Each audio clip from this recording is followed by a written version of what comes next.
Hello pets, Xyta here, and today is a safer work piece in line with my new schedule for the moment. I'm actually recording this on September 29th, so it's the day before this will be having its initial pre-release on my Patreon, and a week before it will pop out anywhere else. And I just wanted to take a quick moment to talk about it.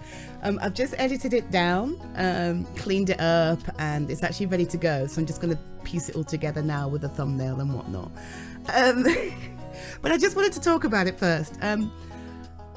Some of you know, some of you don't, that before I took on voice work or anything else creative, I was more focused in science than anything else. And when I went to university, I read for geology, which sounds insane.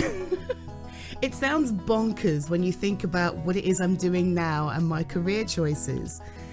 But at the time, there was nothing more exciting to me than Earth history and understanding how the world came to be shaped as it is, and how certain geological features that people talk about so much came to be as they are.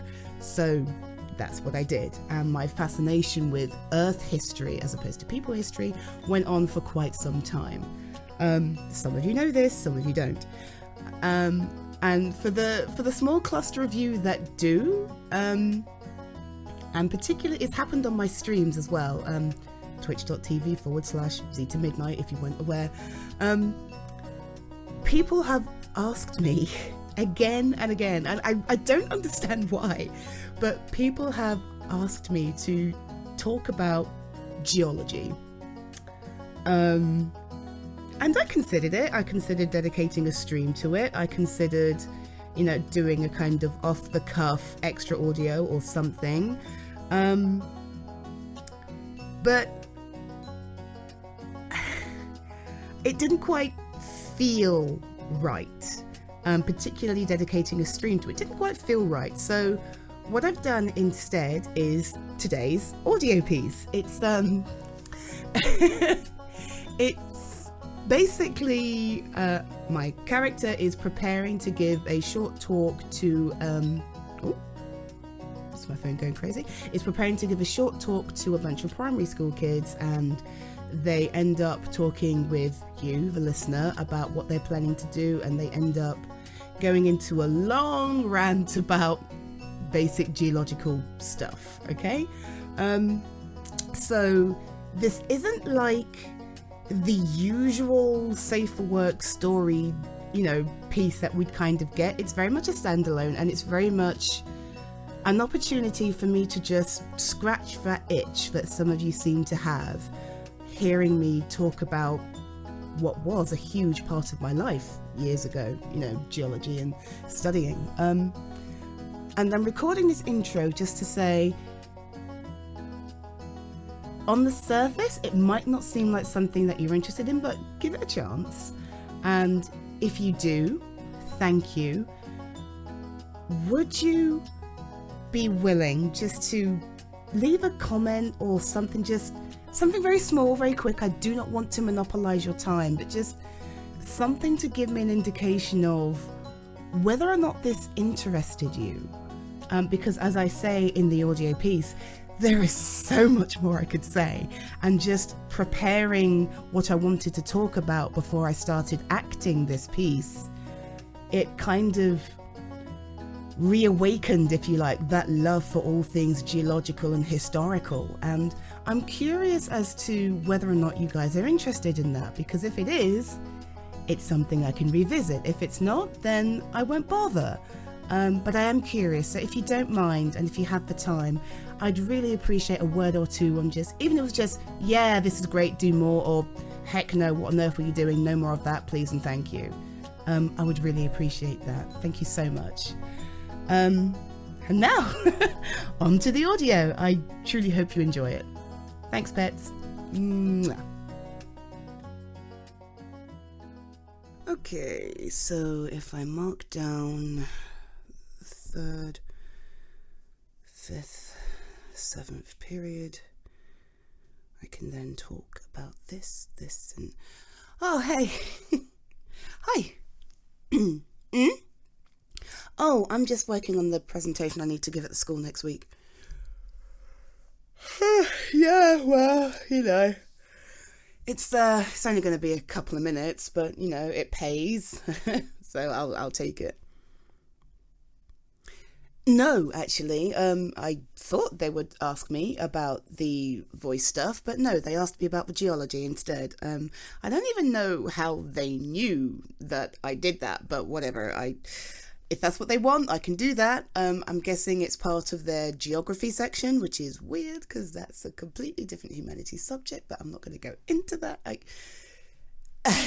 Yes, yeah, I remember at my school, they tried to tell us that we would do geology within the geography section of our GCSEs. And I'm like, but they're not the same. No. Geology is Earth history, okay? It's historical. It's like over billions and billions of years, okay? But geography is far more... Yeah, exactly. And they don't match, okay? It's not the same. So I feel like, well, teenage me was quite hacked off about it, but I feel like they were just trying to get me to shut up. I mean, it worked. Later, when I moved on, past GCSE level into A1s and A2s and whatnot, I did get to do some geology because it was a unit within my geography A1. Anyway. Well, yeah, I showed them, didn't I? I went off to uni and did that for myself. So, I learned stuff, but no. These are primary school kids. I can't go into university level descriptions of anything. These kids are like 8 and 9 years old? No, I need to break it right down. Well, it's a good thing, to be honest, because I haven't done any geology work for a long time. So, I'm testing myself here to see how much I can remember. Oh, they asked me to do some very basic Earth history as opposed to people history. So I decided to look at the beginning of the world, if you like. It's a long time ago, honey. Yeah, like 4.5 gigayears. It's, well, give or take, 50 million or so. See, this is why it's actually quite handy that I talk to you. A gigayear is a billion. Yeah, but the scientific billion, thousand, I think? Thousand years. So the Earth, like the planet we live on, is like 4.5 gigayears, which is 4.5 thousand. The numbers just bend my mind even now, and I'm not an 8-year-old. Yeah, it's a long time. And a lot has happened in that time. So, there's a lot to talk about. Yeah, so I'm just going to talk about the beginning when stuff started to happen. Well, okay, do you know what? No, I'll go through this with you because it's probably a good way to... I mean, you don't have any... you don't have a geological background, do you? Right, okay, so we date the Earth by, carbon dating rocks usually, but I'll have to admit, because the Earth changes so much and it's had so much time to do so, 4.5 gigayears, some of the oldest rocks out there have probably been recycled into something else by this point, so it's really hard to find old stuff. So we'd have to test stuff from, say, meteors that land somewhere on the planet, or from, I don't know, expeditions to the moon. The moon doesn't have any, tectonic activity on it. It's just a big rock. So anything that we find there will probably give us a good idea of how old the Earth is, because the moon came from here. Oh, heck yeah. Big, massive asteroid kind of slammed us and knocked a chunk off, and, moon. Well, I'm going to have to make this sound exciting for a bunch of kids. So I should probably ham it up and talk about, I don't know, big old volcanoes and explosions and... I can absolutely guarantee at least one kid will ask me about dinosaurs, okay? But dinosaurs aren't that far back. No, nowhere near. Yikes. Dinosaurs didn't turn up until... Okay, look, come here. No, come here.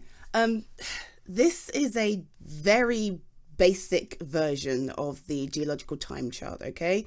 It's got the periods, the eras, and the eons in it, yeah? So... Oh God. Okay. Okay. Jurassic Park. Yeah. Dinosaurs. Right. Jurassic is a geological time period. Okay. The Mesozoic is a geological time era, which includes the Jurassic. Yeah. Okay. It also includes the Cretaceous and the Triassic. All right. Yeah. So that's kind of where dinosaurs happen. For some reason, everybody talks about the Jurassic period, and most of the most interesting dinosaurs were in the Triassic, but we're not going to talk about that. Well, like I said, some kid somewhere is going to ask about dinosaurs, so I need to, have that prepared. All right. So that's the Mesozoic, okay, and the Phanerozoic is the eon, which contains the Mesozoic, which contains the Jurassic. Yeah, the Mesozoic era, which contains the Jurassic period, right? Phanerozoic is a long time, and it's an eon, yeah, so geological eon. It had to come from somewhere, okay? And the Phanerozoic contains the Paleozoic, the Mesozoic, and the Cenozoic. Your eyes are starting to cross. Exactly, which is why I need to break this down for the 8-year-olds and the 9-year-olds, okay? So I'm going to be talking about really, really early, when the Earth was, doing its biz. So before any of that stuff, right? Oh dear. Precambrian. Cambrian is a period which is part of the early Paleozoic, right? Before that was the Precambrian. Let me try and put this in perspective. This is something that one of my lecturers told me. One of my paleontology lecturers, actually. I need to make sure I can get this right. So imagine a full set of encyclopedias, okay? Going from A to Z, right? And imagine all the words in those, all of the letters in those, yeah? Okay. Imagine that each letter in the... Okay, yeah. Imagine that each letter in the encyclopedia is worth a certain period of time, okay? I'm not going to get this right. It's okay. Imagine that each letter is worth, let's just throw out some random numbers, okay? Imagine each letter is worth 10,000 years. Yeah? Okay. To put it in perspective, the Precambrian, so before any of the cool stuff that we like to talk about began happening, would pretty much consume that encyclopedia and all of its letters from A to about X, maybe Y. Yeah, exactly. The Precambrian is a huge amount of time, okay? If you imagine that the Cambrian only began at 500-ish, 550-ish million years ago. Yeah. Now bear in mind that the age of the Earth is 4.5 gigayears, or 4.62, if I'm going to be more specific. I think is it 4.62? I really must check that. Yeah, exactly. So the Precambrian is a massive period of time to talk about, and it's actually really exciting. I mean, there's a lot of stuff that we don't know about it because it's so long ago. The movement of the earth and tectonics in, its most basic form moved all that stuff around. So it makes it really hard to kind of, pinpoint stuff. Yeah. Yeah, exactly. So, Oh, you think so? Um, maybe it is. Maybe I'm, I mean, the school did ask me to go through the time period that interests me the most, but maybe it's fair to say that just because it interests me, it won't interest a bunch of kids.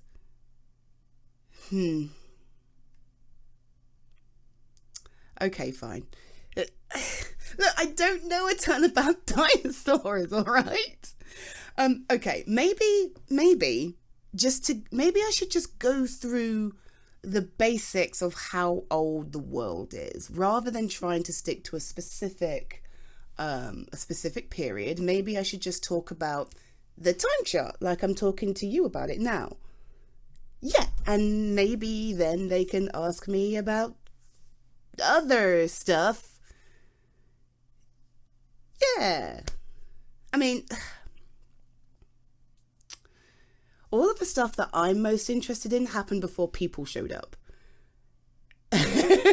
Yeah, like 2.5 million years ish is where we started to show up.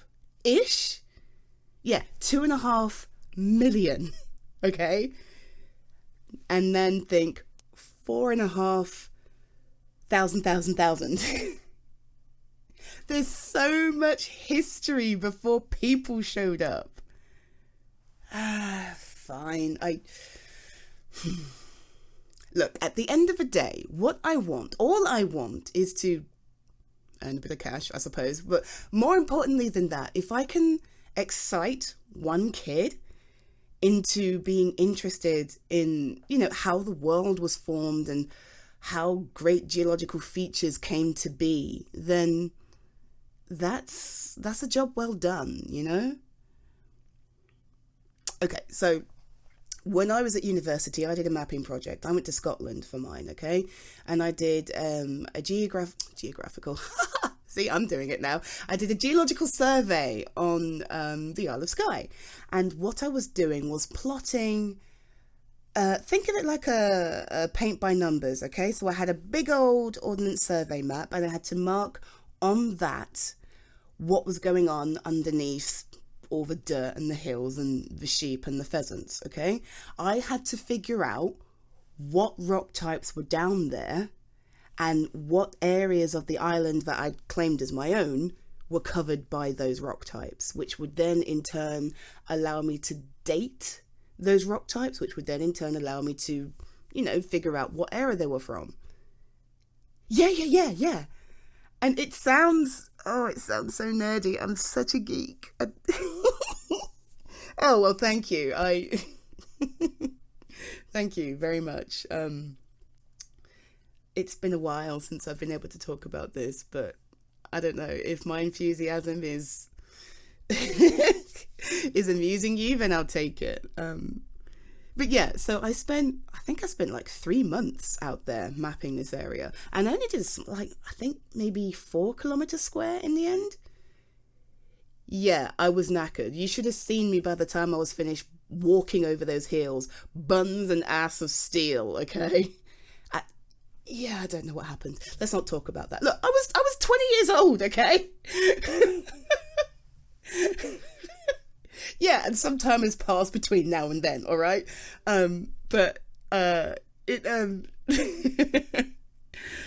I was able to plot this massive area and see what was going on under there and make my map and then compare it to the official British Geological Survey map and see how close I was. And yeah, I think I did a pretty good job. Oh, well, I had to walk up onto the hills and look for exposed rock.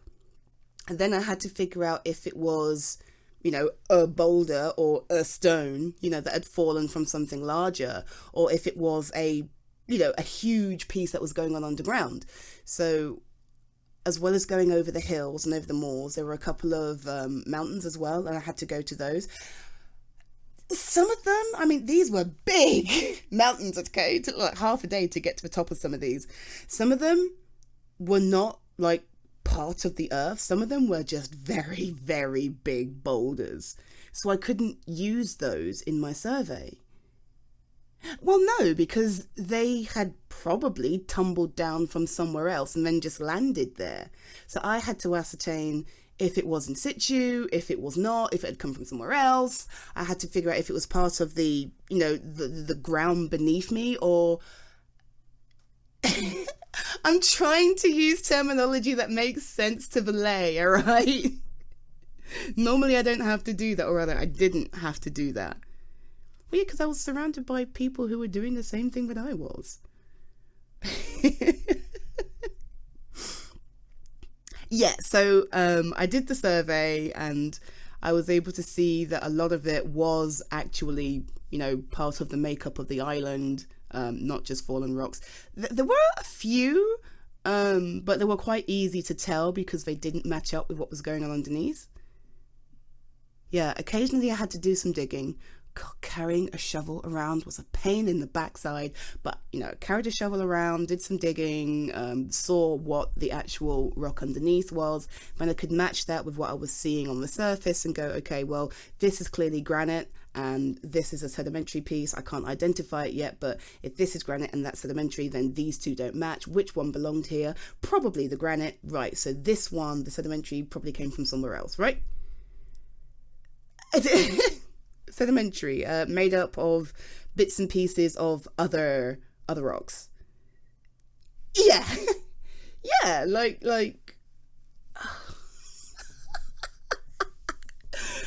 oh, I could spend hours talking about this with you, and I could, I suppose, if that's what you want. But you're distracting me, okay? I need to prepare this for the kids.